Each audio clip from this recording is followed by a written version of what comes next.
Bienvenido a Kickstart Your Business, un podcast enfocado en desarrollar y mejorar el potencial de tu negocio con Camilo de la Vega y Abraham Cobos. ¿Qué tal? Bienvenidos una semana más a esto que es Kickstart Your Business. ¿Qué nos reímos, mi estimado Camilo? ¿Qué te estás burlando? No, el intro mamalón de locutor, güey. ¿De qué tal? Es para que... 100, güey. Es que fíjate, imagínate esta escena, van manejando su carro, ponen el podcast y no saben si ha iniciado, empieza la musiquilla y escuchan el qué tal, luego se activa, es un proceso cerebral en el cual entran en el mood de escucharnos y ponernos atención. Excelente. Ojalá que funcione. Chicos, desde el inicio, denle like, pásenle por favor a dar like. Denle like ahí a la página de Spotify y a la de YouTube y a la de Facebook. Ya les dijimos, no les cuesta nada. Entonces, y hacen a 2 personas muy felices. Entonces, por favor, pasen a darle like. Muchísimas gracias a los que ya le dieron like. Y seguir sobre todo. Ahí como comerciales les publicamos también algunas noticias ahí en Facebook para que estén al tanto de cosas que pasan durante la semana y que vamos viendo interesantes. Y ahí les ponemos algunos comentarios para que tengan un poquito de contexto, si le dan un poco de flojera leer toda la noticia completa, pero también ahí pueden consultar ahí para ver noticias y cosas por el estilo. No crean que nada más es el podcast. Así es, damos recomendaciones de kits de belleza y ese, no, se crean. Obviamente dentro del contexto, chicos. De hecho, hoy estuvimos valorando sobre los temas que queríamos platicar el día de hoy y encontramos una cuestión súper interesante que vamos a hablar acerca. ¿Qué opinas tú del robot de Tesla? ¿Te da miedo, te da paranoia el pensar que un día va a haber un contador virtual o un contador, un robot haciendo tu jale? ¿Te preocupa? No, la verdad no creo que sea algo que nos debamos de preocupar. Nos va a facilitar mucho las cosas en muchos sentidos y no es algo nuevo, o sea, estos robots, yo creo que Tesla yo creo por ser Tesla y por ser Elon como es, que ya lo sacó ahí, lo hizo público, pero este concepto de inteligencia ya viene sonando desde hace muchos años. Entonces yo creo que es más algo como que Elon lo hizo más público y le dio más promoción, más que nada. Es que, el principio básico que yo entiendo que está detrás de esta noticia es el capitalizar a Tesla. O sea, hay un enfoque donde tú te vuelves popular y tus acciones suben gracias a esa popularidad que tú puedas llegar a generar. Por ejemplo, creo que existe Boston Dynamics, que es otra compañía robótica que también genera lo mismo, pero el hecho de tener a Tesla haciendo este tipo de situaciones o Elon Musk haciendo este tipo de anuncios donde asegura que la compañía lanzará, pero fíjate, dice, lanzará probablemente el 2022. Yo creo que son situaciones para atraer capital. O sea, yo creo que sí, principalmente el enfoque detrás de la noticia es la atracción de capital. Pero si hay una preocupación, pues sinceramente real acerca de qué va a pasar con las situaciones de campo. ¿Qué va a pasar? ¿Qué pasaría si, por ejemplo, suponiendo que en el caso de que Tesla logra sacar al mercado un robot que pueda hacer funciones mecánicas que normalmente hacemos los humanos, como cargar cajas, bajar cosas, mover de un lugar a otro, que hace mucho del sistema operativo, válgame la redundancia, de las personas, de los operadores, ¿qué pasaría? O sea, sinceramente, si nos ponemos a filosofar acerca de qué pasaría, ¿dónde cabría, por ejemplo, el montacarguista, el chavo que se dedica a mover cosas de un lugar a otro, literal, dentro de las compañías? ¿Dónde quedaría su puesto de trabajo y dónde quedaría él y dónde quedaría sus años de experiencia? ¿Qué pasaría con este tipo de gente? Yo creo que va un poco más allá, no solamente realizar actividades físicas. Ese tipo de robots ya existen, o sea, ya existen almacenes donde están totalmente automatizados, donde no existen personas manejando un montacargas y hay una computadora ya programada donde va y busca el producto y lo pone en la línea de ensamble, ¿no? El mismo Amazon también es como funciona, ¿no? Hay robots que van y buscan el producto y lo llevan a la línea de empaque. El robot de Tesla va un poquito más allá porque es lo que se le conoce como inteligencia artificial, donde el mismo robot va aprendiendo. No es necesario estarle programando actividades, por decir algo, No es necesario estarle diciendo, ok, ve y levanta la caja, sino que el robot ya sabe, o sea, identifica una caja y va, la levanta. Yo creo que el miedo de muchos es que estos robots aprenden, más que tú lo programes, o sea, entonces ya cuando está aprendiendo es como si fuera un ser humano, ¿no? Ya está aprendiendo a realizar ciertas actividades que en algún momento pues, puede ser que sobrepase la capacidad del ser humano.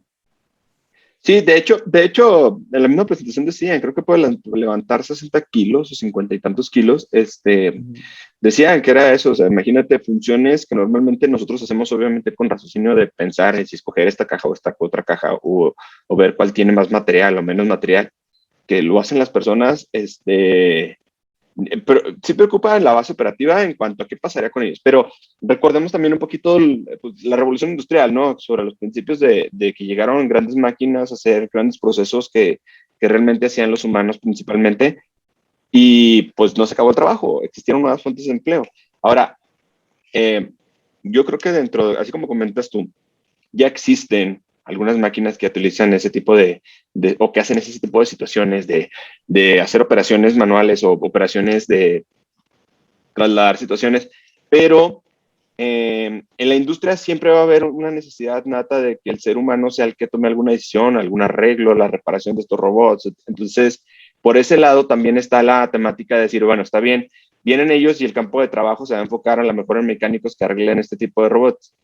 La pregunta que está detrás de eso, porque me metí a ver algunas salas de chat para ver qué opinaban, decían, ¿quién es la persona que realmente va a poder aprender a manipular esos robots y quién va a poder realmente arreglarlos? ¿Quién va a poder tenerlos? Y la otra es, ¿en qué momento de este periodo, a partir del 2022, cuando estén disponibles, en qué periodo serán tan económicos que pueda adquirirlos cualquier empresa?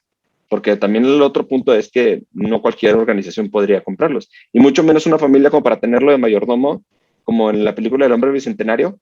O sea, no podríamos hacer eso todavía. Sí. Estamos conscientes que todavía eso no podría pasar.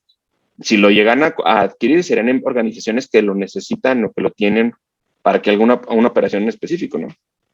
Esos son los grandes temas que están alrededor de esto, sobre las innovaciones dentro de las organizaciones. Dime. No, te iba a comentar, decías ahorita, trabajos que se enfoquen en arreglar los robots. Puede llegar el punto en que haya robots arreglando robots. O sea, Échale más a la... no necesariamente. Fuera del Sí, punto donde ya necesariamente es no el caso, necesitemos ¿no? humanos. No, de hecho yo pienso que en un futuro, o sea, tus activos y tu valor va a ser en cuántos robots y qué tipo de robots tengas. O sea, cada quien va a ser dueño de un robot que realice ciertas acciones y lo rentes o lo vendas o hagas intercambio. Yo creo que vamos a llegar a ese punto porque ya en sí el humano ya no va a tener que realizar actividades como para subsistir. Entonces, qué es lo que vas a necesitar? Pues vas a necesitar ser dueño de una máquina que haga las actividades, ¿no? Y rentes esta máquina. Pienso que, no sé, cuando ya esté todo completamente acaparado por la robótica, eso es el punto donde vamos a llegar. La pregunta es en qué momento va a pasar eso, porque sinceramente yo le veo muchos años todavía por delante de la situación. O sea, yo le veo, no creo que nos toque a nosotros en nuestra generación verlo. Estamos hablando de que, no sé, para el 2080 todavía crees que no funcione, pero no lo sé. Igual y también pensábamos que no iban a salir vacunas en menos de 5 años y pues bueno, mira, Así es. Pfizer acaba de ser liberada para poder hacer un producto médico y eso no pasaba. O sea, no pasaba, sí fue Pfizer. Entonces, son preguntas que realmente tenemos que nosotros plantearnos y hacia allá van los negocios. Ahora, la siguiente pregunta es, por ejemplo, ¿en qué momento los negocios tienen que empezar a automatizarse? ¿Cuál sería, por ejemplo, la mejor?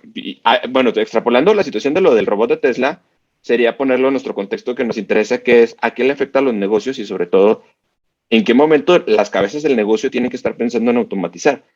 Fíjate que yo como jiribilla, porque sé que tú estás en el tema, me pongo a investigar. Ya hay softwares de contabilidad que te hacen los balances financieros. Digo, Sí.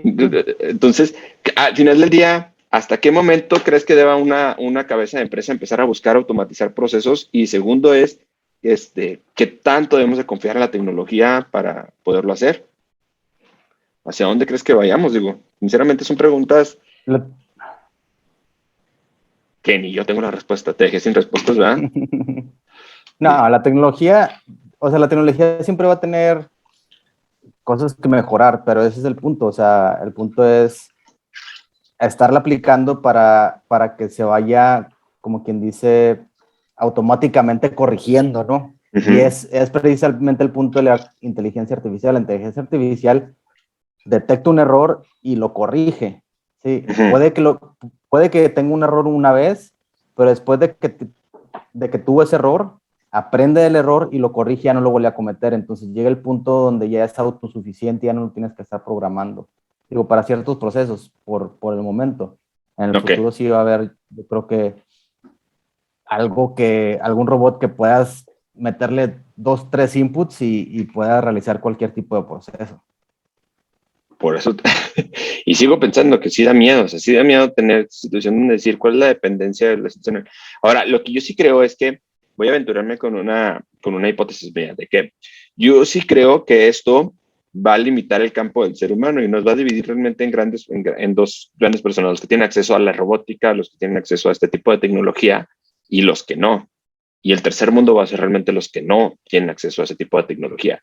Y los que no tienen acceso a ese tipo de tecnología van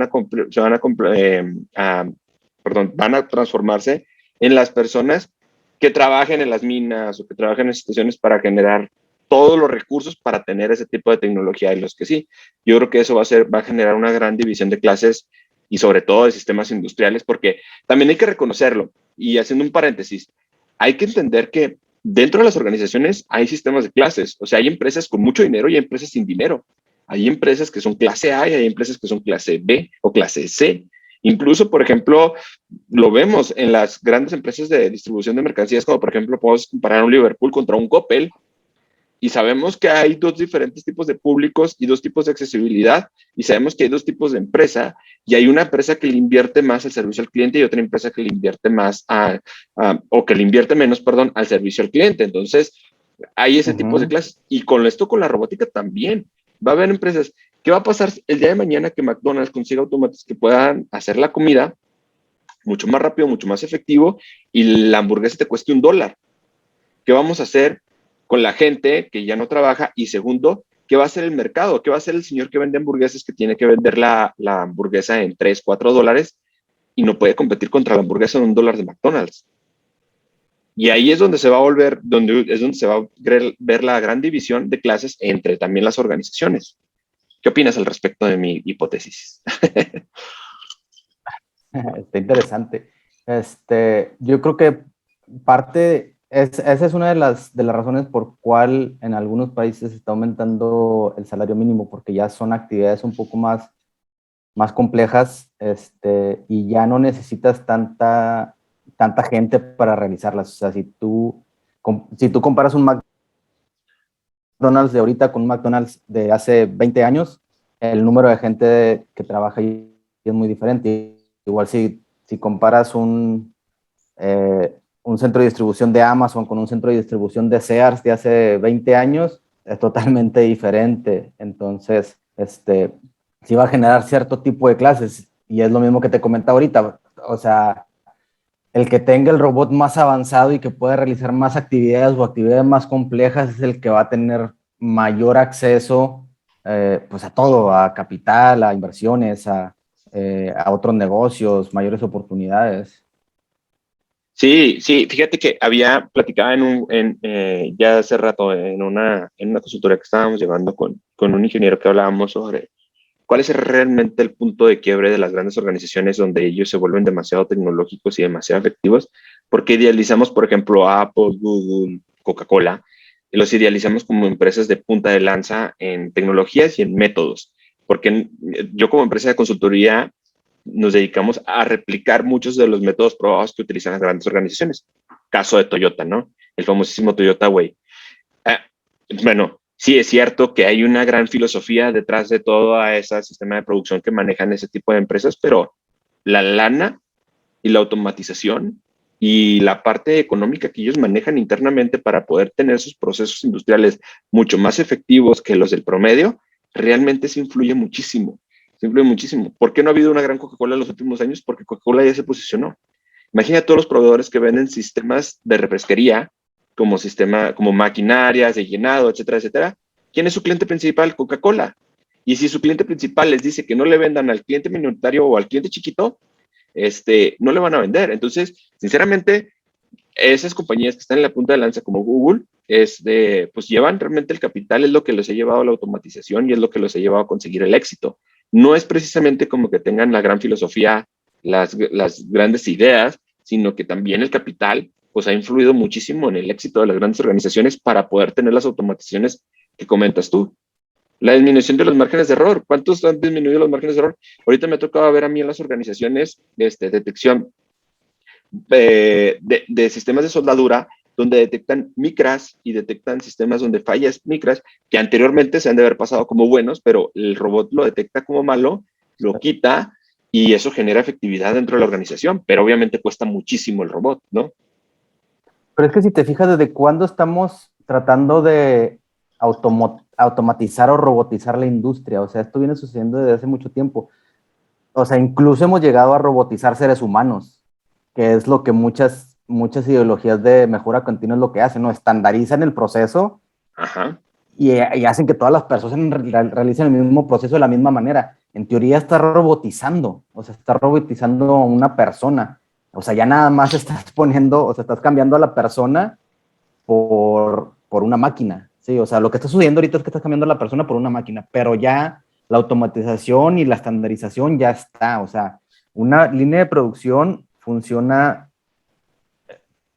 como un robot, aunque haya personas haciendo el trabajo, pero funciona como un robot. ¿Qué pasa cuando una de estas personas no realiza su función, no va o se equivoca? Pues hay un error. Entonces, ¿qué es lo que tienen que hacer? Pues hacerlo siempre de la misma manera, ¿no? Es como quien dice una máquina, porque en ese momento no está pensando, bueno, en una línea de producción no se requiere mucha capacidad de pensamiento crítico para realizar la actividad, ¿no? Es colocar piezas o empacar o cerrar cajas, etcétera. Entonces, de cierta manera ya, pues, se podría decir que ya estamos utilizando robots. Sí, me queda claro. De hecho, hay un sistema, hay una idea generalizada, por ejemplo, en los sistemas de Lean Manufacturing y en los sistemas Gemba, que son sistemas de sistematizar. Conoce cuándo el operador puede hacer la operación, incluso cuántas veces los baños, lo platicamos aquí, para que puedas tú estandarizar la operación y decir, ok, un operador promedio hace esto. Y ya cuando tienes estandarizado una operación es muy fácil decir, esto lo podría hacer una máquina. Por ejemplo, cuando tiene que picar botones o tiene que mover cosas, pues eso en realidad lo estandarizas y al final del día lo podrá hacer un robot.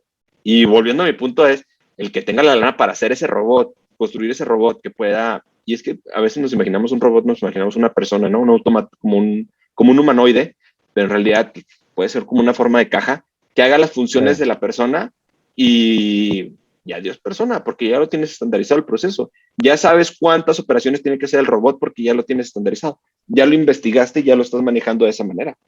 Entonces, sí, en lo personal creo que es un digno caso de estudio de la filosofía moderna, como para que la gente empiece a pensar con qué va a pasar con eso. Estamos muy inclinados con la idea de, dentro de centro, izquierda y derecha, dentro de los sistemas políticos, de que si el capitalismo, de que si el pero pues sinceramente también viene un tema donde decimos, y la distribución universal de las actividades, porque pues la gente va a decir, ok, y el que tenga, por ejemplo, la industria que tenga más sistemas para implementar robóticos, pues va a dejar más personas sin empleo. ¿Y qué va a pasar ahí? No importa si son capitalistas o son socialistas o qué, la gente se va a quedar sin empleo porque el sistema no está sujeto a un esquema de gobierno que debería ser, que ese es el principio básico, ¿no? Entonces, es interesante, muy interesante. Habría que platicar deberíamos de sentar a un filósofo y deberíamos de sentar del otro lado también a un ingeniero que está Un enfocado en capitalista. robótica. ¿Un qué? Un capitalista. No, pero a un filósofo y a un ingeniero de robótica que le diga al filósofo, es que moralmente no es correcto que dejes a la gente sin empleo. Y que el ingeniero dice, pues yo no estoy dejando a la gente sin empleo, yo nomás creo un robot que pueda hacer esas funciones. Y ahí es donde dices, quien lo está aprovechando es cierta empresa, cierta industria. Y no es moral ni amoral, es un negocio. Entonces, Pero es que cómo defines bueno o malo, o sea, hay negocios. ¿Quién dice, quién dice que es un negocio bueno y quién dice que es un negocio malo? O sea, ¿quién dijo que el narcotráfico no era un mal negocio? O sea, ¿por qué se considera que es malo o perjudicial, ¿no?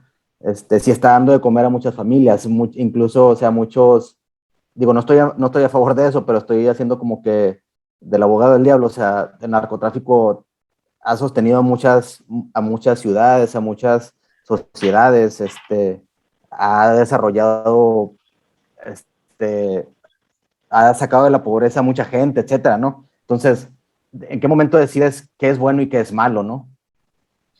Sí, fíjate que hay una gran interrogante con decir que la industria de las armas, ¿no?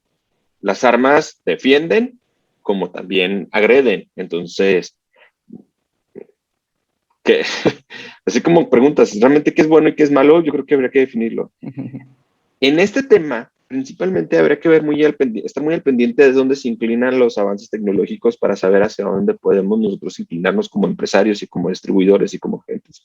Si, por ejemplo, vamos otra vez ya tratando de cerrarlo a nuestros puntos de vista como qué es lo que le interesa a nuestro público, es yo como empresario, si tengo un negocio de fabricación del calzado, digo, repito mucho eso porque son parte de mis clientes, con fabricación de calzado, y mi competencia directamente es Nike, y Nike tiene un sistema de producción en masa mucho más fregón porque acaba de implementar autómatas dentro de sus líneas de producción. Yo debería buscar ese valor agregado que compita con ese sistema de producción que produce masas, hacer productos únicos quizás, ¿no? O productos de diseñador que me den esa diferenciación. Si en ese caso McDonald's llega a implementar autómatas y llega a implementar robots que puedan fabricar hamburguesas a un costo de $1, entonces yo también debería buscar cómo mi hamburguesa valga los $4 que los cuales yo los tengo que vender, ¿verdad? Que sería, es algo de pensarse ya, porque esto no lo pensaron los taxistas y llegó Uber y mocos. Entonces es algo de decir, ok, llegó Uber, nos dio la madre directamente, ahora, ¿qué sigue? ¿Qué sigue después de Uber? Y ahora ya hay sistemas, no sé si los has visto tú allá en Nueva York, pero hay sistemas donde tú puedes rentar tu vehículo. ¿Sabes qué? Yo no lo uso entre semana porque entre semana trabajo y me muevo por lo generalmente en el metro o en el bus y te rento mi carro de lunes a viernes. Y ahora ya también está eso. Entonces al final del día nos va comiendo ¿cómo se dice? La tecnología y hay gente que no estuvo pensando anticipadamente con qué va a pasar. Digo, ¿qué va a pasar? Hay que buscar el valor agregado a nuestro producto artesanal que todavía vamos a tener en ese momento. Quizás tienes máquinas que lo hagan, pero todavía se va a considerar artesanal porque en la compañía enfrente ya hay autómatas trabajando con esas funciones o haciendo eso, ¿no?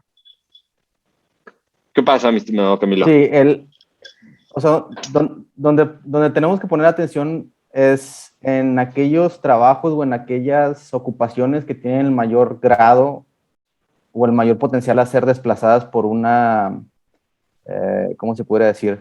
Por un avance tecnológico, ¿no? Que son tareas administrativas, industria de los alimentos, producción, y yo creo que la de reparaciones y construcción, ¿no? Yo creo que esas son las industrias que pudieran estar más latente el desplazamiento de trabajos por máquinas, ¿no?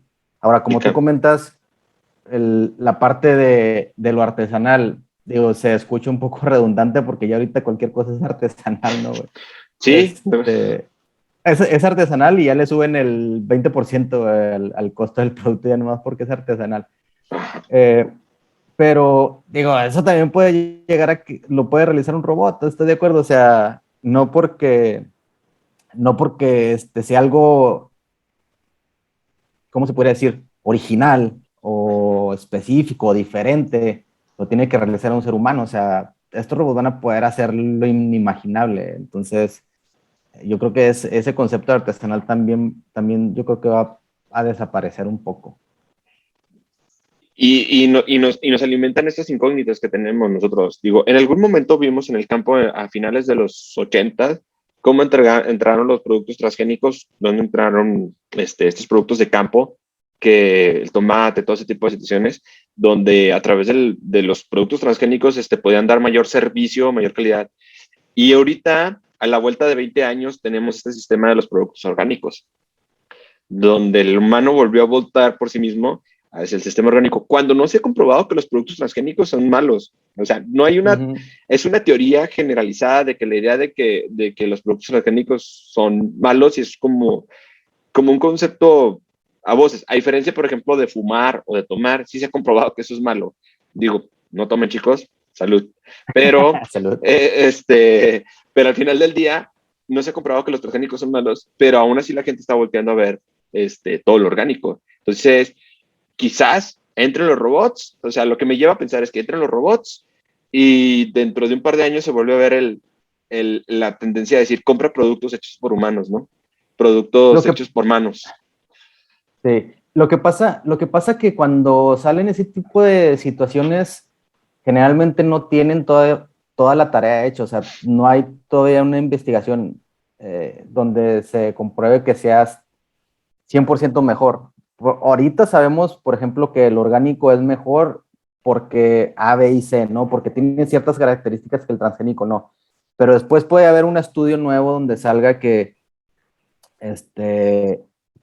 no es tan bueno porque tiene ciertas consecuencias, ciertos daños colaterales. Y lo vemos en muchos ejemplos, o sea, primero te dicen que una cosa es buena y luego te dicen que es mala, ¿no? No sé, por ejemplo, he visto ambos casos con el café, ¿no? El café, algunos estudios te dicen que es bueno y otros estudios te dicen que es malo. Todo depende del punto donde lo mires, pero también tienes que ver todo el panorama completo y todos los estudios. Vamos a un tema bien delicado ahorita que son, por ejemplo, las vacunas. O sea, las vacunas ahorita que están sacando, sí, sí son buenas, ¿no? Pero no tienen todavía el estudio del 100% comprobado de que sean eficientes. O sea, ya vimos que que hubo una variante y que afectó a las personas vacunadas. Entonces, hay ciertas compañías que van a tener un estudio completo hasta el 2023, del 2023 al 2026. Entonces, cada vez que vaya cambiando, cada vez que hay un estudio nuevo, pues es como todas las ciencias, ¿no? Cada vez que hay algo nuevo que derrumbe la teoría pasada, pues es lo que se vuelve verdad, es lo que se vuelve mejor. Entonces, yo pienso que cada vez van a ir saliendo más cosas de diferentes temas. No puede ser que en el futuro lo orgánico también vaya a ser destronado por alguna nueva teoría de algún estudio que se hizo de que te puede hacer cierto daño, ¿no? No sé. Sí, de hecho hay, por ejemplo, me ha tocado gente que dice, no, yo nomás compro huevo orgánico. Ah, muy bien, ¿y cómo vas con la gripe aviar? ¿Cómo vas con...? Sí, o sea, hay muchas enfermedades que te pueden dar por comer huevos orgánicos. Y le digo, ¿cómo vas con todo eso? O sea, tú estás comprando huevo, ¿sabes lo que es orgánico? Y dices, no, sí, es una gallina normalita. Sí, que obviamente no le dan todos los medicamentos, se me fue el nombre, pero todos los medicamentos y todas las... Antibióticos, todos los antibióticos que se le inyectan a la gallina para que no se enferme y para que pueda tener un periodo de vida más largo y pueda producir más huevos. Pero por eso se le dan esos antibióticos. Pero al tú consumir producto de gallina que no tiene esos antibióticos, también te arriesgas a tener las enfermedades que normalmente no consumen. Y te apuesto que mucha gente que me está viendo no conoce la diferencia entre el huevo orgánico y el huevo que no es orgánico y compra el huevo orgánico porque piensan que es más saludable. Pero la pregunta es, ¿qué pasa si el huevo que estás consumiendo, que tú crees que es orgánico de la granja del vecino, tiene una enfermedad que te puede hacer daño? Ajá, o no es. O no es. Exactamente. Ajá, o no es orgánico, o sea, te lo venden como orgánico, pero realmente no es. Me ha tocado ver que la definición de realmente qué es orgánico es a través de una definición que hace, por ejemplo, las organizaciones como COFEPRIS o como la FDA, donde dicen, pues mira, aquí en este proceso no es orgánico. Sí, digo, perdón, es orgánico porque tienen a los animales así y ya está. Pero en realidad, cuando se enferman, ¿qué es lo que hacen con esos animales? O cuando ya lo hacen en gran escala, ¿sigue siendo orgánico? ¿O qué es lo que hay detrás de eso? Realmente tampoco estamos seguros si el 100% de lo que nos venden como orgánico es 100% orgánico, ¿no? Entonces, ahí son cosas que nosotros tenemos que investigar. Digo, me fui hacia ese lado porque es un ejemplo de cómo llegó a una innovación, una nueva tecnología al mercado y modificó. Ahora, hay muchas cosas que preguntarnos, o sea, ¿estos autómatas qué van a hacer? Yo lo voy a poder dictar y me va a poder hacer la tarea, me va a poder hacer hay preguntas también que quedan ahí en el aire, pero sí es momento de que nos lo preguntemos. En los sistemas industriales en los que estamos nosotros, ¿cuál es la tecnología que está alrededor de nuestra organización? ¿Cuál es la tecnología que está alrededor de nuestro mercado? Y te puedo asegurar que más del 90% de los empresarios o de la gente que está a la cabeza de una empresa no se ha preguntado en los últimos 6 meses o en los últimos 2 años qué tecnología hay alrededor de mi negocio. Ya sea un negocio de contabilidad o como puede ser un negocio de producción de camisas o puede ser qué tecnología hay y sobre todo en qué lugar estoy yo, si tengo acceso a ella o no tengo acceso a ella o en qué momento podría llegar a tener acceso a ella, porque también eso es algo que yo he visto. Volviendo a valga la redundancia, y disculpen que regrese el ejemplo, en la zona del calzado, por ejemplo, en España, están muy automatizados y aquí en León se han quedado atrás.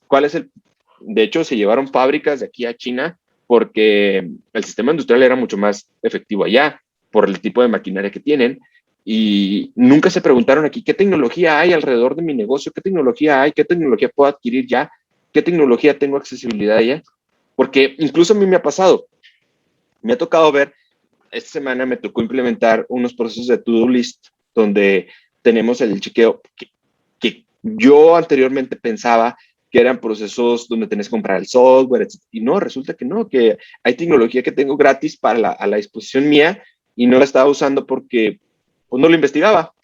Entonces, llega alguien nuevo y te dice, oye, pues hay estos procesos, hay estas situaciones, hay estos softwares y no me había preguntado yo, ¿qué tecnología hay alrededor de mi empresa? ¿No? Es que en realidad, la democratización de la información ya puso al alcance todo esto en las manos de todas las personas. O sea, realmente, si tú estás en una industria y hay alguna mejora y no la implementas, es o porque no quieres o porque no has buscado, porque la información está ahí. Yo pienso que ya ahorita toda la información está disponible.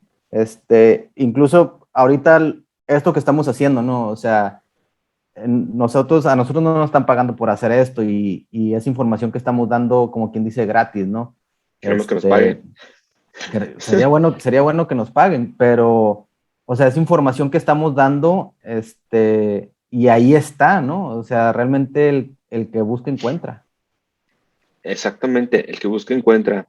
Deberíamos de tener, hay sistemas las grandes compañías tienen esta parte donde tienen un departamento específico que se llama mejora continua y está enfocado en desarrollo de procesos y búsqueda de tecnología en muchas empresas. Otras empresas están muy perdidas en el concepto de que es mejora continua, pero nosotros como empresas de mediano pelo, podríamos decirlo así, deberíamos también estar buscando esos procesos de mejora continua en base a la tecnología, ver qué está a la disposición. Pues cortos y concisos.